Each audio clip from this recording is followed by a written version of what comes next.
सेवा ही मेरी पहचान, शंकर सोनेजा। सेवा ही जिनकी पहचान, वो हैं शंकर सोनेजा।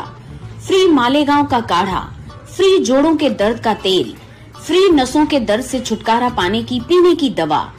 सेवा का लाभ उठाइए, सदैव आपकी सेवा के लिए हाजिर रहते हैं शंकर सोनेजा। रिश्तो.com जी मेन ऑफिस जे शानदार कामयाबी खां पोइ रिश्तो.com जी ब्रांच ऑफिस हाणे गोल मैदान निरंकारी हॉल उल्हासनगर 2 में भी उल्हासनगर जे पहिरें में ऐं कल्याण जे शहर वासियुनि लाइ हिक सुहिणी सूखड़ी आलीशान ऑफिस, उहो भी कपल ऐं पेरेंट्स जे मीटिंग रूम सां गॾु। त अचो ऐं अॼु ई विजिट कयो रिश्तो.com, सिंधियुनि जो सिंधियुनि सां ऑनलाइन सिंधी मैट्रिमोनी। नमस्कार, मैं राजेश दलवानी, आप देख रहे हैं उल्लास लाइन बुलेटिन। इन दिनों उल्लासनगर के रहवासी शहर में शुरू बस सेवा का भरपूर लाभ ले रहे हैं। आपको बता दें, पिछले कई वर्षों से बंद पड़ी बस सेवा को फिर से शुरू करने की नागरिकों की मांग थी। जहां बीजेपी नेताओं द्वारा लगातार सरकार से मांग करते हुए तत्कालीन उल्लासनगर महापालिका के परिवहन सभापति व बीजेपी नेता सुभाष तनावरे और बीजेपी नेताओं के प्रयासों से अब शहर के रास्तों पर उल्लासनगर महापालिका की तरफ से इलेक्ट्रिक बस सेवा शुरू की गई है और इस बस सेवा का शहरवासी भरपूर लाभ ले रहे हैं। एकदम मस्त है, लेकिन ये रोड की सिर्फ चौड़ा कर दो रोड, बस यही कहना है। बस अभी आप कहाँ से बस में आए? शिव मंदिर। कैसा लग रहा है बस में आने के बाद? भाड़ा क्या है और कैसा लग रहा है भाजपा सरकार के कार्यकाल में बसें चालू हुई है, क्या कहेंगे? अच्छा किया है, बहुत कुछ अच्छा किया है। बीजेपी शहर अध्यक्ष प्रदीप रामचंदानी जी शहर में शुरू बस सेवा को लेकर क्या जानकारी दे रहे हैं, आइए जानते हैं।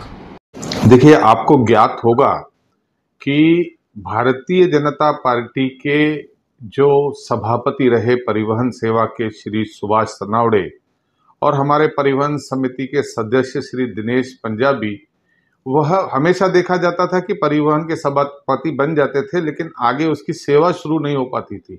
उन लोगों ने बहुत प्रयास किया और बहुत सारी चीज़ें उन्होंने करने के प्रयास की और उसके बाद मुझे खुशी है, कई बार जो हमारे आयुक्त थे अजीत शेख ने भी कहा कि परिवहन के लोगों की बहुत ज़्यादा मेहनत थी, इसके लिए हम उल्लासनगर में बस सेवा शुरू कर पाए।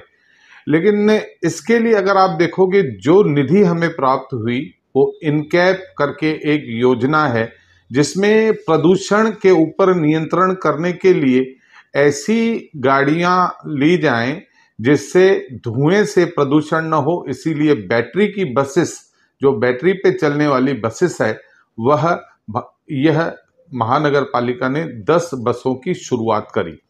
और 10 बसों की जब शुरुआत होती है तो इसका फायदा व्यापारियों को पड़ता है, गौर गरीबों को पड़ता है।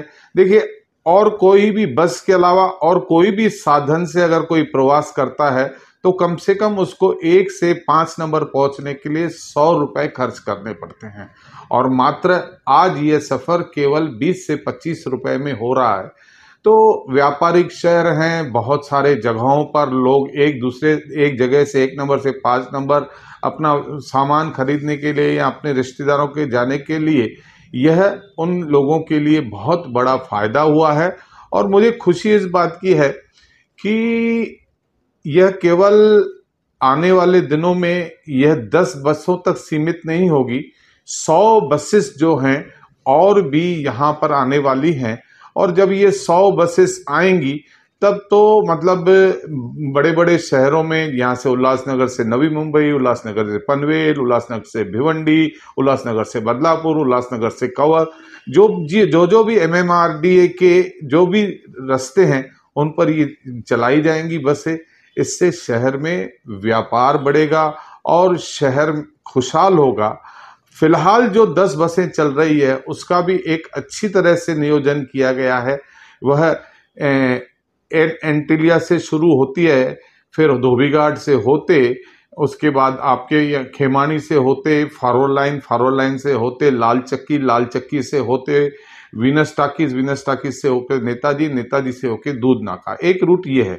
दूसरा रूट यह है कि 1 नंबर बस स्टॉप से होते हुए आप गोल मैदान से नेहरू चौक से आप आ जाइए शिवाई चौक से 7 section Powai, 4 number OT, Venus talkies, Netaji चौक और नेताजी चौक के बाद दूध नाका। इस तरह से 2 रूटों पे बहुत अच्छी तरह से बसें चल रही हैं, लोगों का प्रतिसाद भी अच्छा है।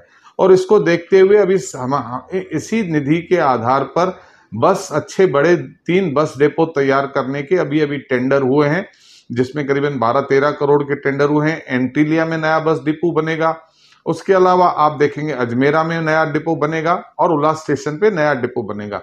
तो मेरा कहने का यह अर्थ है कि भारतीय जनता पार्टी के हमारे आदरणीय प्रधानमंत्री नरेंद्र मोदी जी और हमारे उप मुख्यमंत्री देवेंद्र फडणवीस जी, जिनका हमेशा यह रहा है कि प्रत्येक शहर तरक्की करे और उसका विकास हो, मुझे आप लोगों को मैं ये कहता हूं कि आने वाले 5 सालों में उल्लासनगर की बहुत सारी समस्या दूर हो जाएगी।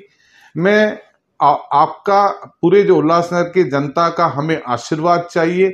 एक बार फिर से भारतीय जनता और महायुति को अगर सरकार बनाने का महाराष्ट्र में मौका मिलता है तो आने वाले 5 सालों में उल्लासनगर की समस्याएं बहुत काफी हद तक दूर हो जाएंगी। और इसी आधार पर मैं आप सभी लोगों से विनती करूंगा कि आप सब लोग, उल्लासनगर के लोग, इस बार फिर से महायुति को आशीर्वाद दें। ब्यूरो रिपोर्ट महेश रोकड़े, उल्लास लाइन बुलेटिन, उल्लासनगर। उल्लास लाइन बुलेटिन को सब्सक्राइब करें, बेल आइकॉन दबाएं और देखिए उल्लास लाइन बुलेटिन की न्यूज़ सबसे पहले आपके मोबाइल पर।